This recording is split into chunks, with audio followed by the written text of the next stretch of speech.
Chapitre 37. Les ouvriers dans la vigne. La tribune romaine, titre « Revendications syndicales ». Il est très tôt ce matin, et déjà beaucoup d'hommes s'attroupent autour du propriétaire de la vigne pour travailler aux vendanges et ainsi toucher un salaire journalier. Le maître fixe la rémunération de la journée à 1 denier, équivalent à 1 pièce d'argent. Après un accord tacite des deux parties, les ouvriers agricoles entament leur travail. En milieu de matinée, vers 9h, le propriétaire revient sur la place du village et trouve encore des hommes qui l'embauchent. À midi et à 3h de l'après-midi, il agit de même avec des ouvriers qui tournent en rond sur cette place. Il les envoie travailler sur sa vigne. À 5h de l'après-midi, il revient à nouveau au village, où il aperçoit des ouvriers debout à ne rien faire. Alors, il les interpelle en leur demandant les raisons de leur chômage. « C'est que personne ne nous a embauchés jusqu'à 7h, disent-ils. » Il les envoie donc travailler dans sa vigne. 1 heure plus tard, c'est la fin de la journée de travail. C'est le moment de la paye.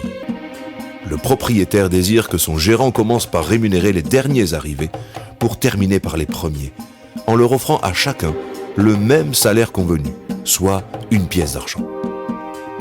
Décidément, dans ce pays d'Israël, rien ne se passe dans la logique à laquelle nous pouvons nous attendre. C'est à ce moment-là qu'éclate spontanément une revendication sociale, voire syndicale. Peut-être le syndicat autonome des travailleurs agricoles nazaréens, soit le Satan. Drôle de nom pour un syndicat constitué principalement par les journaliers ayant commencé leur travail aux aurores.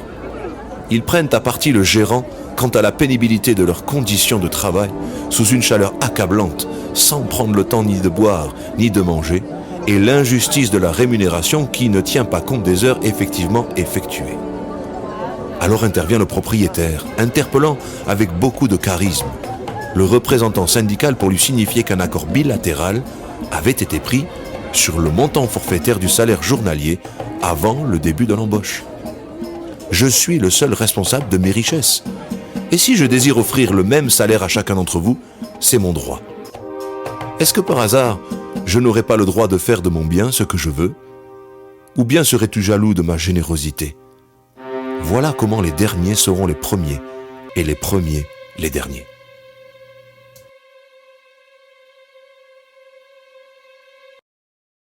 Chapitre 37. Les ouvriers dans la vigne. L'Observatoire de Jérusalem titre « La bonne paye ». C'est le temps des vendanges, bientôt la fête de Soukhot, la fête de la récolte. Les salaires que vont percevoir ces ouvriers en contrepartie de leur travail va leur servir pour la nourriture quotidienne et pour le pèlerinage à Jérusalem. Un grand propriétaire possédant un immense vignoble est déjà présent à 6h du matin et il embauche toutes les personnes sur la place sans distinction. Pour lui, la moisson est grande et il y a peu ou pas assez d'ouvriers. Il paye bien. Il offre 1 denier pour la journée. Tous sont d'accord et satisfaits. Ils signent et partent dignes travailler dans la vigne. Tout au long de la journée, des ouvriers s'additionnent sur le lieu des vendanges. Mais le plus étonnant, c'est le nouvel arrivage d'un groupe d'hommes à pratiquement 1 heure de la fin de la journée de travail. Cette journée prend donc fin. Et pour certains, elle a été plus harassante et plus pénible sous la chaleur que pour d'autres. Tout le monde se prépare à recevoir, des mains du gérant, le salaire mérité pour son travail. Car tout travail mérite salaire. C'est la bonne paye. Néanmoins, le propriétaire désire que les derniers arrivants reçoivent leur salaire les premiers. Donc, la file s'inverse. Les premiers deviennent les derniers et les derniers prennent la place des premiers. Des murmures commencent à s'élever et à monter dans la file.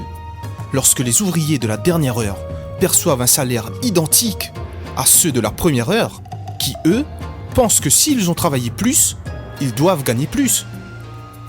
Leur mécontentement arrive jusqu'aux oreilles du propriétaire, qui va leur faire comprendre qu'il n'a pas volé ceux qui ont accompli une journée entière de travail pour le denier qu'ils ont accepté et qu'il n'a pas surpayé ceux qui n'ont effectué qu'une seule heure de travail pour le denier négocié. Mais c'est plutôt la transparence des salaires qui a créé dans le cœur des premiers un sentiment d'injustice, fondé sur la jalousie et non sur la droiture, de celui qui a respecté ses engagements patronaux. Chapitre 37. Les ouvriers dans la vigne. L'étoile du matin, titre « Le royaume des premiers et des derniers ». Jésus aime comparer le royaume de Dieu à des œuvres de la création visibles à l'œil nu. La comparaison aujourd'hui se fait sur une vigne qui est le décor principal de cette parabole. Dieu est prêt à toute heure à recevoir ceux qui veulent travailler pour lui et il leur promet une récompense. La vendange signifie apporter la parole de Dieu à tous les hommes sur cette terre. Des hommes sont prêts à se lever tôt pour travailler pour Dieu, car ils connaissent la récompense qui est attachée à ce service. Mais Dieu ne se limite pas à l'espace-temps cher à la nature humaine. Si l'on considère la mortalité à notre époque, celle de Jésus que nous prenons comme référence, elle se situe aux alentours de 80 ans. Transposé en heures, cela fait 6 heures du soir, soit la fin de la journée de travail. Lorsque le maître prend les hommes à 6 heures du matin, ces hommes ont 20 ans, ils sont jeunes et ils vont travailler pour Dieu toute leur vie. À 9 heures, ils ont 35 ans et ils sont prêts à travailler pour Dieu après un certain temps, car ils se sont réveillés un peu plus tard. À midi et à 3 heures de l'après-midi, ils ont respectivement 50 et 65 ans.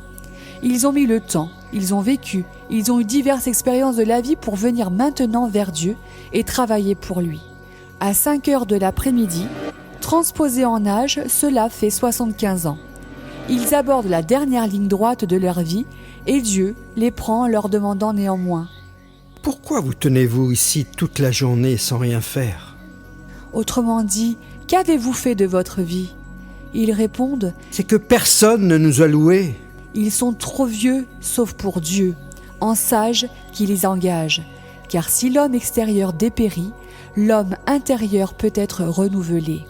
En effet, ces derniers deviennent les premiers dans le royaume de Dieu, et la récompense divine est la même pour tous.